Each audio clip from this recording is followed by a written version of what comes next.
Ruptura prematura de membranas. Como una pequeña introducción, la ruptura prematura de membranas basa su importancia en su asociación con dos entidades que aumentan el riesgo tanto materno como fetal, que son las infecciones y la prematurez. Se presenta en el 10% de los embarazos de término y se va a asociar a 1/3 de los nacimientos pretérmino. Su importancia radica en las funciones que lleva a cabo el líquido amniótico, como por ejemplo el facilitar el crecimiento externo simétrico del embrión o feto, actuar como una barrera ante las infecciones, facilitar el desarrollo pulmonar fetal normal, actuar como un amortiguador y el permitir al feto moverse libremente. Por lo que si la membrana se daña o se rompe, estas funciones no se van a poder llevar a cabo, por lo que conlleva a un riesgo tanto fetal como materno. Ruptura prematura de membranas. La ruptura prematura de membranas o ruptura prematura ovular podemos definirla como la pérdida de continuidad de la membrana ovular con la salida del líquido amniótico antes del inicio del trabajo de parto. Es comúnmente conocida como ruptura de la fuente y se caracteriza por la salida del líquido amniótico por la vagina sin importar la etapa del embarazo. La mayoría de las veces la causa es desconocida, puede ser secundaria a múltiples factores. Se presenta en aproximadamente el 10% de los embarazos a término, mientras que en embarazadas de menos de 37 semanas de gestación, la incidencia es del 2 al 3.5%. Las membranas ovulares están compuestas por el amnios y el corion. Presentan células epiteliales, mesenquimatosas y trofoblásticas, rodeadas de una matriz de colágeno. La fuerza tensil de las membranas se mantiene gracias al equilibrio entre la síntesis y la degradación de los componentes de la matriz extracelular. La disminución del contenido de colágeno, la alteración de la estructura de colágeno y el aumento en la actividad colagenolítica pueden afectar dicho equilibrio. La mayoría de los pacientes no tienen factores de riesgo, pero pueden existir por causas fisiológicas, genéticas, ambientales y generales, como por ejemplo una infección genital, antecedente de ruptura de membranas, tabaquismo crónico, genética, multiparidad, embarazo múltiple, cicatrices uterinas, macrosomía fetal, colagenopatías, polidramnios, anomalías y tumores del útero, maniobra de Klisteller, uso inadecuado de oxitocina durante el embarazo, embarazo con DIU, amniocentesis o coriocentesis, metrorragia de segundo y tercer trimestre, Ehlers-Danlos, conización, enfermedad pulmonar crónica y sobredistinción uterina. La clasificación se puede hacer según 4 factores. La primera, según su causa, ya sea traumático o espontáneo. Según su localización, ya sea en el segmento inferior o en el cuerpo. Según el grado, que pueden ser completas e incompletas, o según el momento, ya sea un embarazo a término o pretérmino. Forma intermitente. A veces suele ser menos característico, es decir, un flujo escaso o hemático, en el cual se requiere el uso de pruebas complementarias para el diagnóstico. Principalmente se diagnostica con un buen interrogatorio en la historia clínica. Tiene una sensibilidad de un 90% en las pacientes y es importante descartar otro posible factor, por ejemplo una incontinencia urinaria o bien el aumento del flujo vaginal. En cuanto al examen de los genitales externos, se observa una cantidad de líquido amniótico de forma intermitente o espontánea, luego de realizar la maniobra de Valsalva o después de la movilización del polo fetal que ocupa la pelvis materna. La especuloscopía va a constituir el método más confiable para brindar criterios inmediatos y de fácil precisión. Se debe de identificar lo que es el cuello si es que existe alguna dilatación y observar el líquido amniótico que pasa a través del orificio cervical externo. También permite constatar la cantidad, el color, el aspecto, el olor y la presencia o no de partículas de suspensión como el vernis gaseosa, lanugo o pelo. Cuando se sospecha de una ruptura prematura de membrana pretérmino, Se debe evitar a toda costa el tacto vaginal, ya que la realización de este puede aumentar el riesgo de la invasión microbiana a la cavidad amniótica y también va a disminuir el periodo de latencia, aumentando el riesgo de morbilidad. En cambio, cuando es a término, nos sirve para determinar si la paciente está o no en trabajo de parto y definir el método de inducción. Las pruebas complementarias se utilizan para confirmar el diagnóstico clínico cuando éste es incierto, y estas son: por laboratorio, la prueba de cristalización, la prueba de la nitracina, por gabinete del ultrasonido, otras como la inyección intraamniótica de índigo de carmín o la detección de las células de naranja, y las pruebas bioquímicas no invasivas con nombre comercial como el Amisure o el Actin-Pro. La prueba de cristalización es la prueba de elección para el diagnóstico. Bajo el microscopio se observa la cristalización de las sales de sodio en forma de hojas de lecho, como se muestra en la imagen. La muestra debe ser obtenida del fondo del saco o la pared vaginal y esta se debe de secar por lo menos 10 minutos antes de poder observarla. Tiene una sensibilidad del 51 al 98% y una especificidad del 70 al 88%. Los falsos positivos suelen ser entre un 5 y un 10% y esto puede ser por la presencia del semen o mucus cervical en la muestra. La prueba de la nitracina se basa en el viraje en el color amarillo-azul que sufre una cinta reactiva de la nitracina cuando es expuesta a un pH mayor de 6. El pH normal de la vagina durante el embarazo es de 4 a 5.5, mientras que el líquido amniótico tiene normalmente un pH entre 7 a 7.5. Como se muestra en la imagen, pues en color amarillo se encuentra un pH de 4 y en color azul se muestra un pH de 7.5.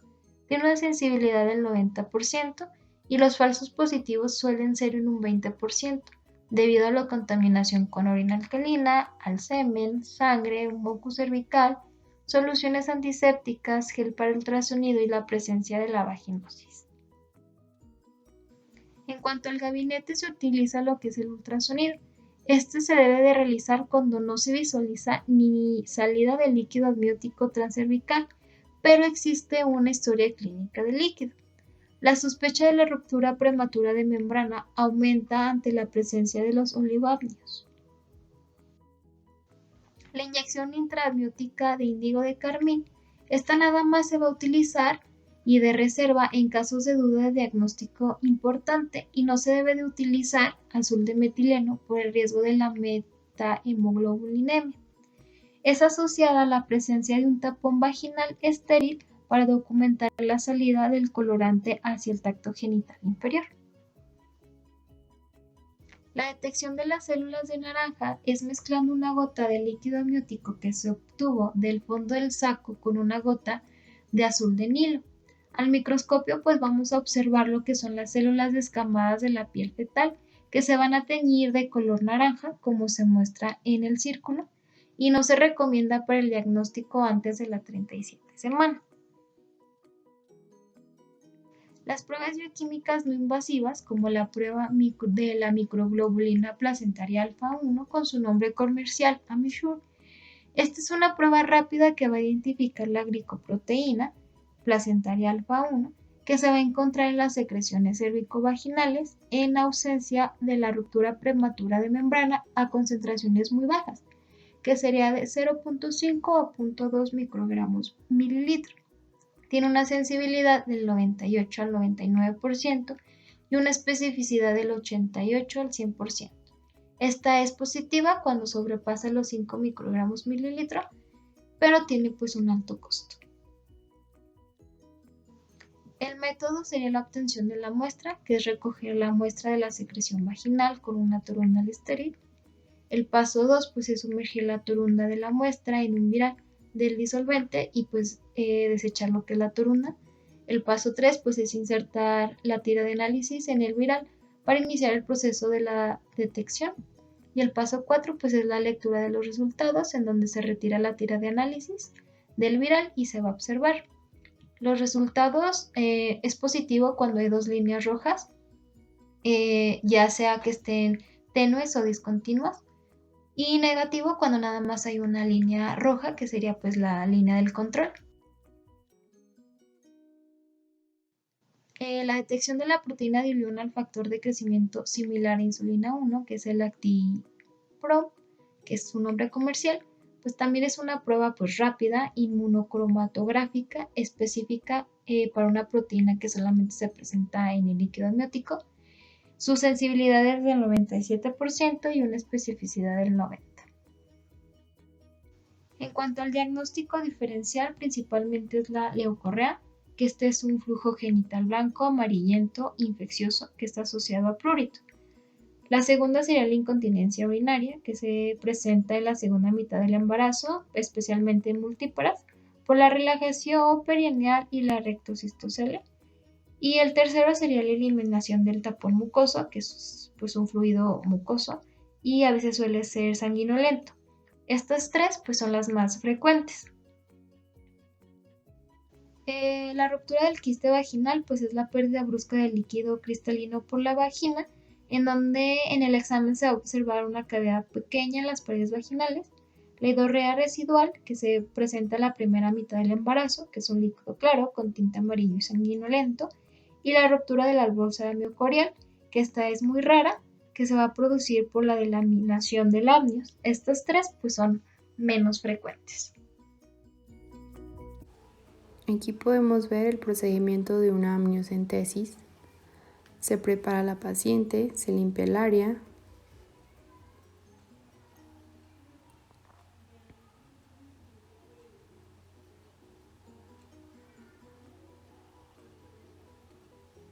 se localiza al feto,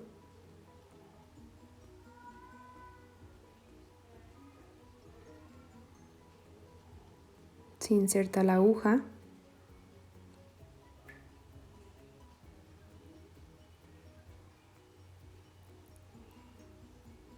se entra al útero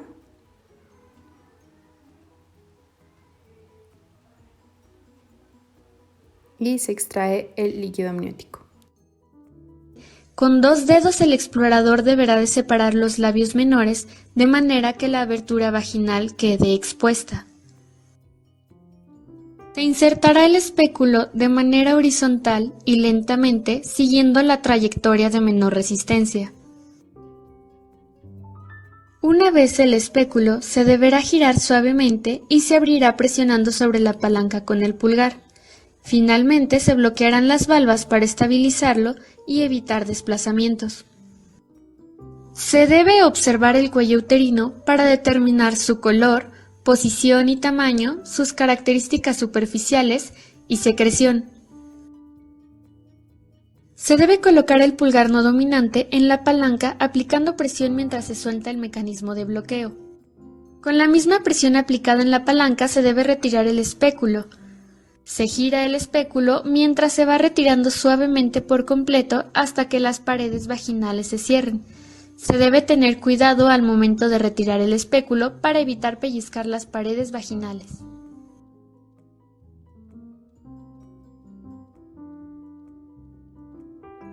Complicaciones. En cuanto a las complicaciones fetales, tenemos principalmente las infecciones, la prematurez, un alto riesgo de hipoplasia pulmonar, síndrome de dificultad respiratoria, deformidades en embarazos menores de 26 semanas de gestación y un prolapso del cordón umbilical. En cuanto a las maternas, tenemos también principalmente infecciones y desprendimiento prematuro de placenta normoinserta. En cuanto a las infecciones, la más común es la corioamnionitis. Tiene una incidencia del 20 al 60% y el diagnóstico clínico se basa en los criterios de Gibbs, que consisten en fiebre mayor a 37.8 grados centígrados, taquicardia fetal y materna, dolor uterino, olor fétido de líquido amniótico y leucocitosis materna. En esta tabla podemos observar los microorganismos más comunes en el líquido amniótico cuando éste está infectado. Encontramos en un 50% de los cultivos positivos el micoplasma y la ureoplasma. Otras infecciones también que se presentan son la endometritis puerperal, la fiebre posparto y la hemorragia posparto. En cuanto al tratamiento, el manejo va a depender de la edad gestacional y de la condición materno-fetal. Para esto vamos a evaluar la presentación fetal, el diagnóstico de bienestar fetal, presencia o ausencia de infección materna, evaluar madurez pulmonar y el diagnóstico de trabajo de parto. En este hay que evitar el tacto vaginal, ya que se asocia a mayor riesgo de infección, por lo que la técnica que vamos a usar es la especuloscopía. Para la interrupción del embarazo, este se indica en la presencia o sospecha de infección intrauterina, desprendimiento de placenta, mal estado fetal, prolapso del cordón umbilical y detección de malformaciones no compatibles con la vida. El manejo expectante. El objetivo de este es prolongar la gestación sin incrementar el riesgo de infección materna o fetal. Este va a consistir de hospitalización, reposo completo, hidratación y valoración de los criterios de Hibs, que son para detectar una corioamnionitis, como ya lo habíamos comentado anteriormente. Los métodos de vigilancia que se van a emplear son, por ejemplo, los invasivos, como una biometría hemática, velocidad de sedimentación globular, examen general de orina, cultivos cervicovaginales y de líquido amniótico por medio de una amniocentesis. Y los no invasivos, como un perfil biofísico y estudio Doppler. El manejo expectante tiene su límite a la semana 34 de gestación.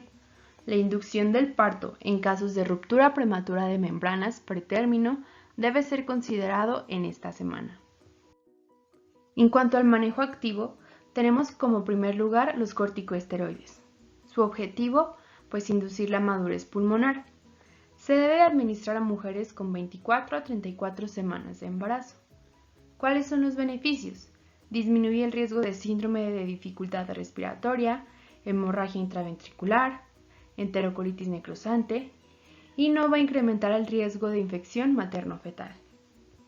El esquema consiste en 12 miligramos de betametasona intramuscular con un intervalo de 24 horas, 2 dosis, o dexametasona 6 miligramos intramuscular con un intervalo de 12 horas que consta de 4 dosis. En cuanto a la antibiótico-terapia, el objetivo es prolongar la latencia y reducir el riesgo de infección materna y neonatal. El régimen de antibióticos profilácticos se administra durante 7 días a las pacientes con ruptura prematura de membrana pretérmino. En profilaxis, el esquema consiste en eritromicina de 250 miligramos vía oral cada 6 horas durante 10 días posteriores al diagnóstico.